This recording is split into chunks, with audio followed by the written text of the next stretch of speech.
The 15-gram head of a bobblehead doll oscillates in simple harmonic motion at a frequency of 4 Hz. A. What is the spring constant of the spring on which the head is mounted? And B. The amplitude of the head's oscillation decreases to 0.5 centimeters in 4 seconds. What is the head's damping constant? So we're told that the head is 15 grams, that the frequency is equal to 4 Hz, also that the final amplitude is going to be 5 centimeters, and that is going to be after 4 seconds. Then we're asked, what is the spring constant K, and what is the head's damping constant? So we have this bobblehead whose head moves back and forth. The head weighs 0.015 kilograms, and we are told that the head can move back and forth 4 times in 1 second, so it can produce 4 oscillations in 1 second.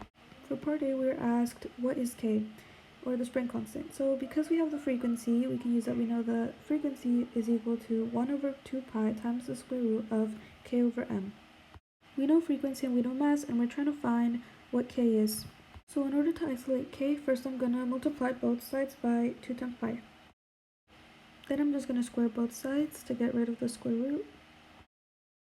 And lastly, multiply both sides by m. So I'm going to get that K is equal to mass times 4 pi squared times frequency squared. So we plug in those values. K is equal to 0.015 times 4 times pi squared times 4 squared. Give us that K is equal to 9.47 units divided by meters. Then for part B, we're asked, what is the damping constant? We can find what the displacement is of an object that's been slowing down or going through damping with this equation. So it's A times e to the negative 1/2 b over mt times cosine of omega times t plus the phase constant. And we can find amplitude focusing on this part. You might be wondering how I know that, so I'm going to compare it to the equation for the displacement of a system in simple harmonic motion. So the displacement is equal to A times cosine of omega times time plus the phase shift. These equations look really similar except that the other equation has this extra bit. Because this has a negative exponent and it's being multiplied by the amplitude, we know that this is going to cause the amplitude to decrease. So here I can draw a picture. So first, this is the graph of any number to a negative exponent. So because of the negative exponent, this is what the amplitude is going to look like over time. Times e to the negative 1/2 times b over m times t is going to give us what the new amplitude is going to be, taking into consideration that it's slowing down.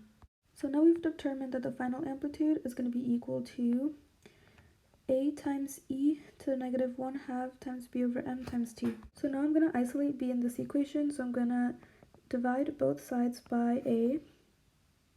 Now I'm going to take the natural logarithm of both sides, so ln of af over a is equal to negative bt over 2m. And I'm going to multiply both sides by 2m.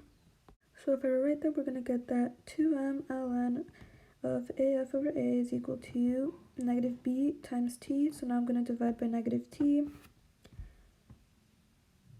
And I'm going to rewrite that b is equal to negative 2m over t times ln of af over a.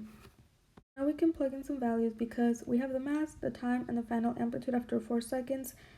However, we don't have what the initial amplitude is because we weren't given enough information on this problem, so we're just going to assume that it is equal to 3 centimeters.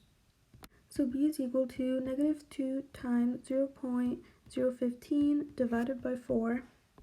So times ln of 0.05 divided by 3. And so that's going to give us that b is equal to 0.013 kilograms per second. So these are our answers.